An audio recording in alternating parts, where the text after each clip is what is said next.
Hello, friends, and welcome to the Optimized Advisor Podcast, where we focus on optimizing the well-being and best practices of insurance and financial professionals today. On this show, our objective is to help you optimize your life, optimize your profession, and learn from other optimized advisors. I'm your host, Scott Heinela. We hope you enjoy the show. Lara Galloway, hello. Thank you for joining us again today. Hey, Scott, great to be back. Thank you so much for joining us and to this abuse again. We really appreciate it very much so.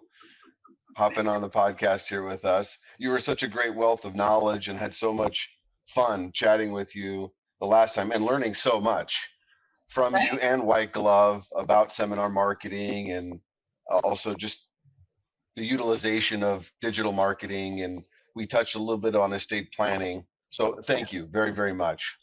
Yeah, thanks for having us. And I mean, we're passionate about this. This is what we do. You're passionate about it. It's a great way, to get in front of your prospects and really kind of warm them up a little bit before you have to ask them to be a client. So you get it, you're teaching it, you're leading it, and we appreciate you helping us share that message. So for those who are listening to this episode, you may want to go back and listen to the first one that Lara and I did if you have not already. So in our conversations, Lara, you and I were talking about really taking the next level or continuing our conversation into what I was very intrigued. I think it's an incredible topic, which is really just building trust and emotional connections in the seminar world. And why does that matter? I mean, on the surface, the question would be, well, is it my role to just deliver the content? And from there, it's funny because there's this, I think, little bit of a false expectation or even just complete misconception that I invest in the seminar, conduct the seminar, deliver the presentation, and all of a sudden my calendar is going to be filled with people wanting to sit down and meet with me. Yeah. I would say nothing could be further from the truth. Well, I mean, that's a good way to put it. We have a lot of clients that are, they think about, what am I supposed to do? What is my goal? And they ask that, like, what am I supposed to accomplish if I stand up and do a seminar? And really, if you think about it, there are 2, maybe 3 main goals, Scott. And one of those certainly has to be that you're going to demonstrate your expertise. Like, why are you the person in the front of the room? Well, the reason for that is obvious, because as a financial advisor, a financial professional, you are a subject matter expert, right? Like, you know the financial stuff better than all those people sitting in the room looking up at you and waiting for you to deliver some answers, right? But that's only part of the puzzle, because, you could be Einstein, you could be the absolute smartest guy in the room.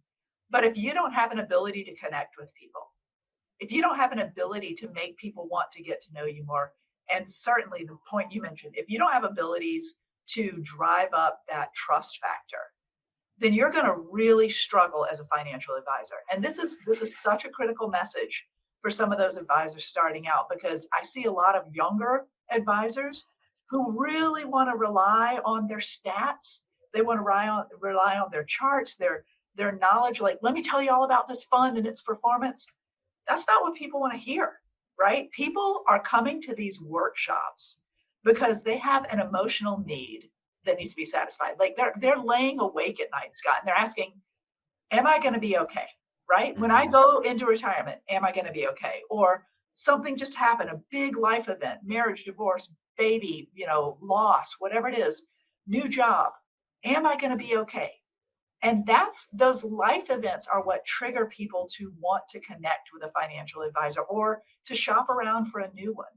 And we know that when somebody is in that mode of looking around, they're not really interested in checking on all of your stats and all of your credentials right off the bat. They will do that. They will vet you. And you are an expert, and you need to demonstrate that. But when you're standing up in front of a seminar, the very first thing you need to do is understand that your job is to connect on that emotional level and meet the people who showed up for your workshop where they are. What brought them there? It was likely something semi-emotional behind the logistics. And if you can connect with that, if you can understand the importance of that, and if you can connect with that, by standing up there and being warm, friendly, relevant, sharing some stories in your life about why you do what you do, or some people that you may have helped in different situations and, in the relevant topic that you're teaching on, then you are going to start developing that trust and rapport. And that's what it's all about. Okay, so let's drill down on that a little bit and separate it between the physical Yep. workshop as well as the digital workshop, and maybe you can just embellish a little bit more on what some of your top advisors, the best of the best, are doing for both a physical event that separates them or just something that's the best practices, and then, which isn't going to be the same, also Yeah. things that we should be considering. Like for me, one of the things that I'm sensitive about in the digital world, and I'll be quiet, is what is your staging? It to me, it's like the advisor should not be just delivering, and I understand it's very strategic, there's content visually, and you can unpack this a little bit more, but it's like just the frame of the advisor and just speaking in this little box. It turns me off, but I don't know what other delivery methods exist or that other people are using. So with that, I'll step aside. So you're asking, you mean about doing like a webinar, like we're talking now, doing a virtual recording versus being in person? Exactly, the virtual world. So let's get to that latter. Maybe let's talk a little bit more about the best practices, the best of the best are doing in a physical seminar format that is differentiating them from the rest. Yeah. So in a physical or a virtual, I'm going to give a best practice and then I will address the virtual piece. So if you're doing a physical in-person seminar or a webinar, one of the things that you have to do is recognize that, again, your job is to build that rapport. Yes, you're going to share expertise. Like, people signed up for your workshop, however you marketed it. People signed up for your workshop because you hit on some points that they have questions about or that they're interested in, right? So that's where you're demonstrating expertise. You're going to talk about RMDs. You're going to talk about tax advantages of rollovers to, a Roth, and you're going to talk about Social Security and how it fits. And you're going to talk about drawing down your income and whatever that is. Those are the bullet points that the advisor promised they're going to talk about in the workshop. So you're going to demonstrate the expertise. But then how are you going to do that? One thing that is an absolute best practice that we recommend is that you make sure when you are introducing yourself, you don't sell yourself. That is one of the most critical pieces. I don't care if you're doing an in-person seminar or a webinar. Trying to sell yourself too hard is absolutely going to backfire, because people, they have to have a relationship with you in this business. As we all know, they have to have a relationship with you to give you their money, to talk to you about all their money, right? So if you show up and you're trying to sell yourself and you're trying to sell them, and that would look like, we've been in the business for 25 years. We've got the best. We've been listed on all these events. We win all these awards. We are on TV. Like, you're standing there just talking about all the stuff, which is certainly really amazing and accomplished. But if that's how you start your workshop, if you make it all about you, you're going to turn people off and they're going to run away. And we have advisors who do this, Scott, and they'll tell us, workshop, it didn't go very well. Well, why not? Well, I didn't get any appointments. What? None? Wow, we put 35 households in front of you and you didn't get a single appointment? That's crazy. What happened? And then we'll talk through and whatever. And we'll really kind of dig into how they did their intro, whatever. And we find out they were promoting their office. They were promoting themselves. They were promoting their products, like, we've got whatever. No.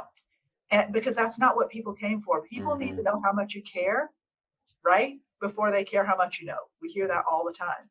And so instead, a best practice that we always recommend to our clients when you're starting out a workshop is to share a little bit about you, your personal story, but after you explain why people are there, make sure that they know. So I always recommend having a power opening that starts with a question.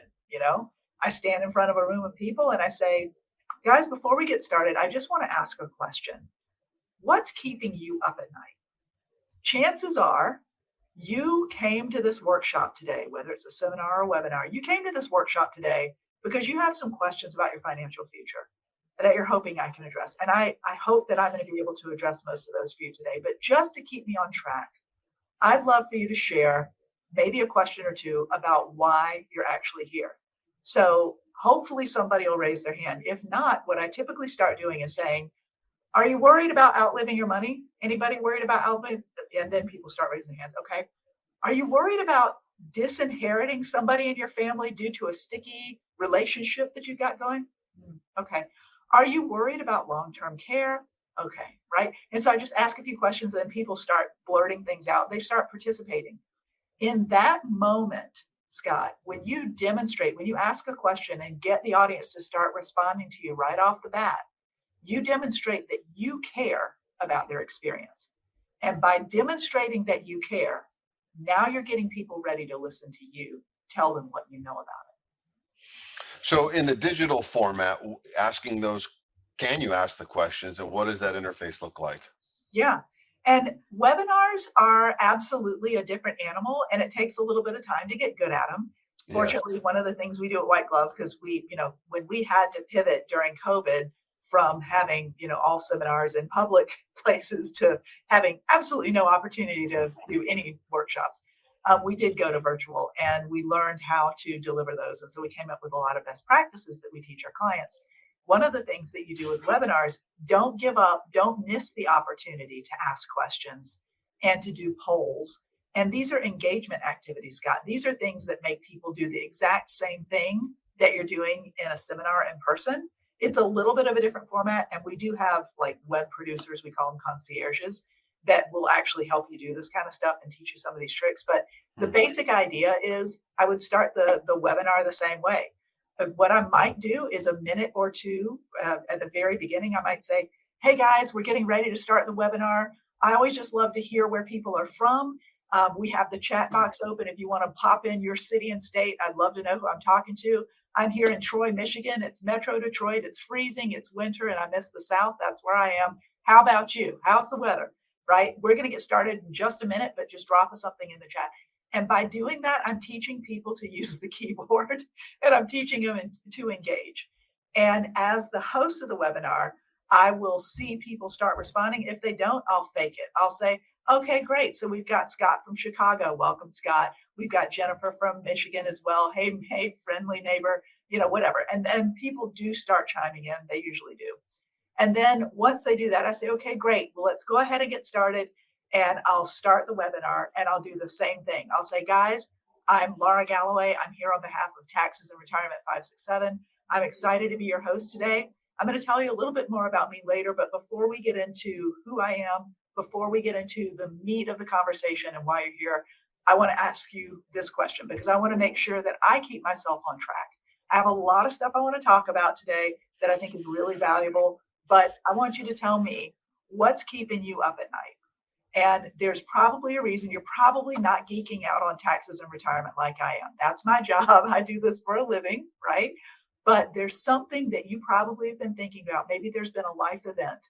Maybe something's happening in your life right now. And while I'm saying this, I'm just keep kind of talking till I get some responses in the chat, and I'll have that chat open. I'll just say, what's keeping you up? Are you changing jobs? Have you marriage, divorce, whatever, any of that kind of stuff? People will start chiming in.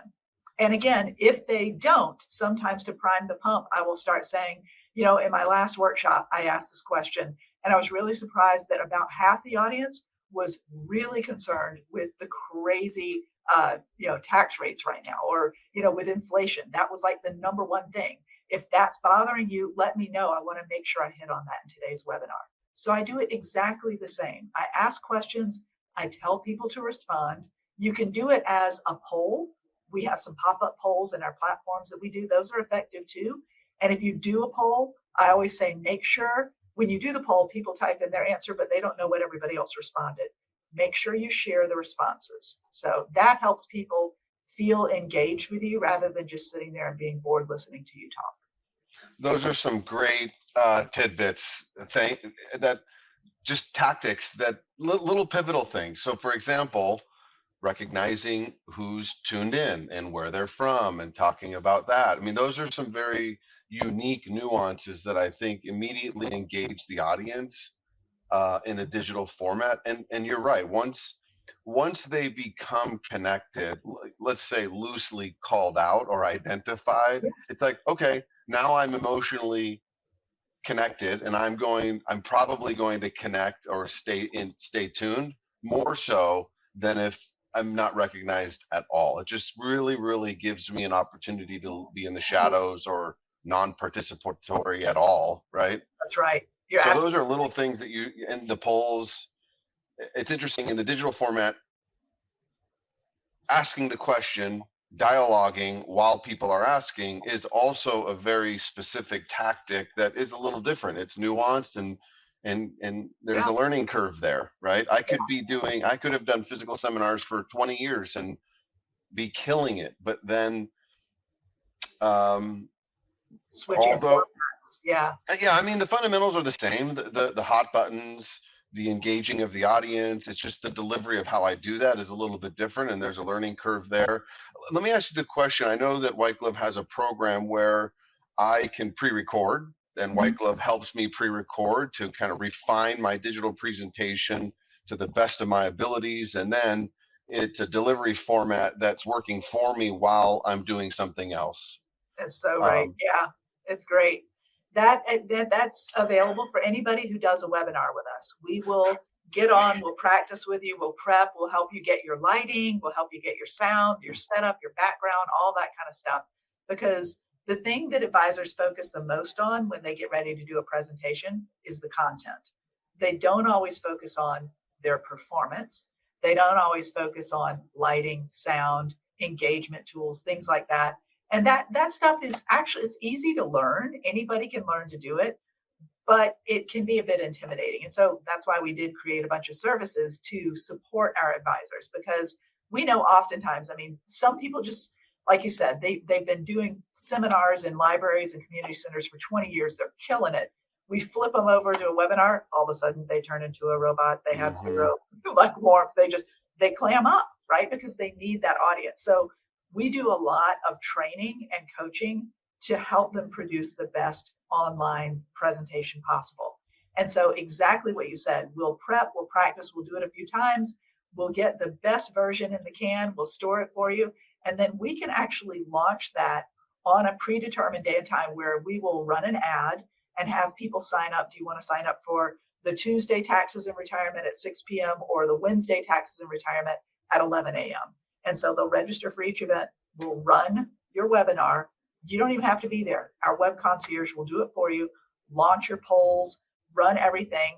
And it feels like a live experience to the attendees of the webinar. And then we'll send the whole everything. We'll send the responses like, oh, I'm from Troy, Michigan. You'll see all of that. Lara Galloway, Troy, Michigan. You'll see the responses to the polls, to the questions that you ask.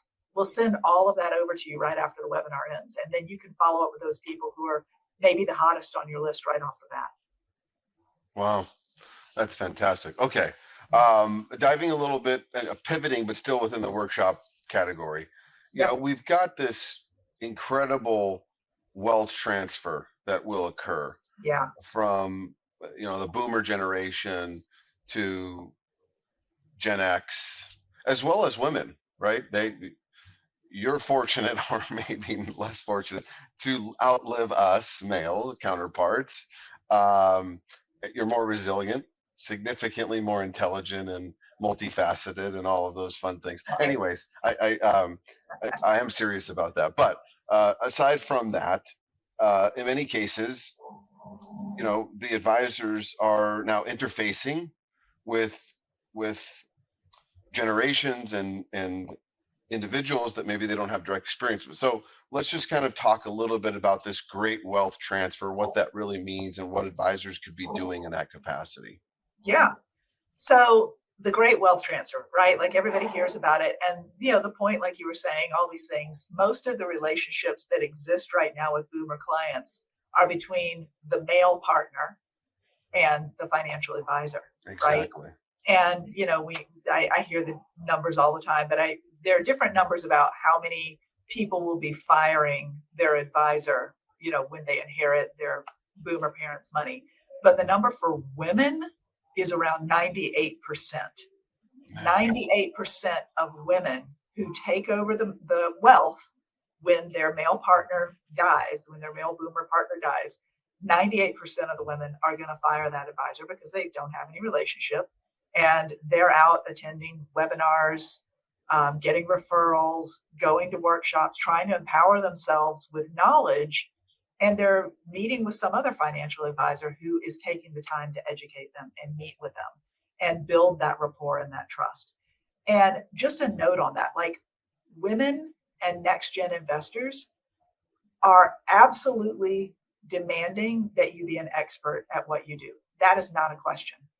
But they also demand that you be willing to experience them more holistically, more as a whole person, that you care more about their life, their wants, their goals, their dreams, their fears.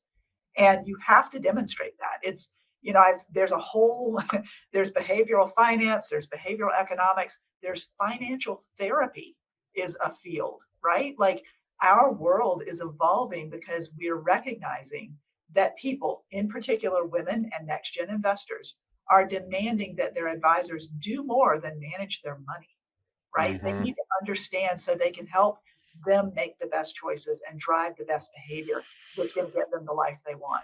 So I believe with all my heart, Scott, that the one of the fastest tracks to getting connected with women and next gen investors and keeping that great wealth transfer that's going to come away is by educating, by Mm-hmm. giving there, because education builds trust. You don't have to sell yourself if you're educating. If you are empowering someone to make good decisions and to be knowledgeable about something that they really care about and they know is really important, you be the person that gives that knowledge. What do you think they're going to do? Go to Google and find a financial advisor?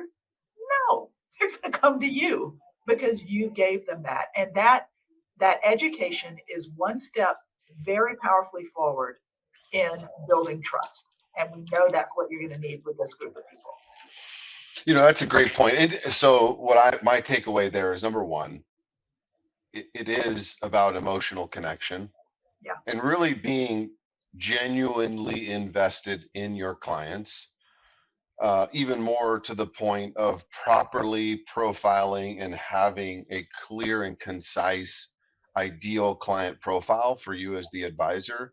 Because more and more, you're saying it is less about just the X's and O's, the rate of return, the stocks and bonds, and more about that emotional connection, really getting to know me and us getting to know you and having that trust and rapport. But separate of that, you Yeah. talk about knowledge and having understanding. Well, that begins with the advisor. And there's a whole world of content that exists out there for you to make that personal investment or professional investment in yourself and in your practice. Many of the institutions that we represent, as an example, they have an incredible library and resources for educating yourself on next gen clients and female clients, and what it is that they really are looking for, what it is that they care about, what are their concerns, what's keeping them up at night. It's maybe a little bit different. Yeah. What about what White Glove does or has, um, or coordinates with advisors to help in that capacity? Are there any specific, I would say, slides or content within the presentation that weave some of that in, or what does that look like? Yeah, I think what White Glove's role is, Scott, is helping you guys pick the right topics that are going to connect and resonate with these groups. And, you mentioned that we talked about estate planning last time. I'm really beating the drum on estate planning, and I'm so excited to see Amen to that. so excited to see the industry really paying attention. And we're at White Glove, we're partnered with a few resource partners that are playing in that wealth management estate planning platform space, making it super easy for advisors. So I could go on and on about estate planning, but I think that topic in particular is important because we're finding that our advisors are saying that a daughter and her mom will come. You'll get two generations showing up to the workshop so they can talk about it together. And Really? yes, absolutely. Like one of See, our that's so right. I mean, that would, not that it would never happen, but like, so rare for a father and son to attend a, yeah, a workshop, right? right, it's not. We don't communicate the same. We don't interface the same. We yeah, don't externalize. yep. But that Anyways, is I'm sorry. happening. Yeah. We've got guys that are saying this is happening when they're hosting their workshop, and they're like, you know, the average age of the room was about 65, but that meant that I had a 78-year-old woman and her 55-year-old daughter, and they were there together and like talking about family legacy, right? Like that stuff is happening in real time because they're there together, they're hearing the same stuff. But That's anyway, fantastic. so super powerful just in doing that sort of a workshop, bringing that community, bringing that family together to talk about that. But then other things that really help are the things that you do after the event. And one of the programs that I really think is great that we offer is our Nurture and Engage program, where we're sending out regular contact. You can't just host a workshop and then ghost people. You know, if you, like maybe they're not ready to sign up with you right now, but a life event's going to come and then they might be ready. But if they forget about you, that stinks, right? So Hmm. our Nurture and Engage program is just a like drip campaigns, social media content, monthly newsletter, all automated but customized for advisors so that you can stay top of mind. And again, that sort of thing builds trust. If you're sharing, you know, some helpful tips and tricks about what's coming up when the Secure Act is done, and what's coming up when, you know, are you thinking about some of the inflationary issues that are coming up, or what are you doing to set up an estate plan for your family? If you're posting really relevant content on a regular basis and keeping in touch with these people who came to your workshops, that is going to help build trust. And again, it's all educational. It's not buy my stuff, not here's why I'm the best. It's educating and empowering and letting them take action when they're ready. That's fantastic. Very, very well said.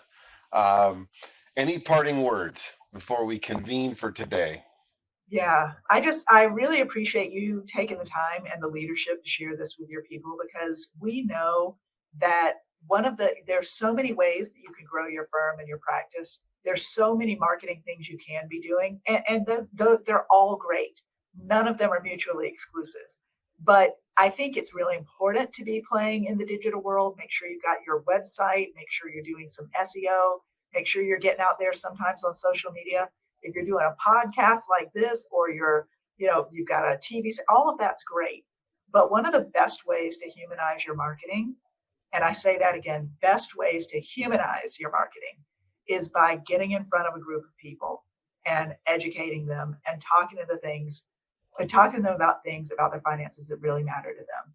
And that will never go away. Like you can do all of the other things, but I think the human element of doing educational workshop marketing is going to always be here to stay for advisors. Amen to that. This is still a people business at the end of the day. Yeah. We all should be committing to enhancing the lives of those that we serve and making a positive impact in our clients' lives. Absolutely. And you're never going to take that away from what it is that we do and have the opportunity to do, and who we have the opportunity to serve. So thank you very much. Very well said. You're an incredible wealth of knowledge. I appreciate you very much. And until next time. All right. Thank you so much, Scott. I appreciate you. Cheers. Thank you for tuning in to today's episode. Please subscribe, like, share, leave a comment or review. Be sure to check us out on social media at Optimized Advisor Podcast. Till next time.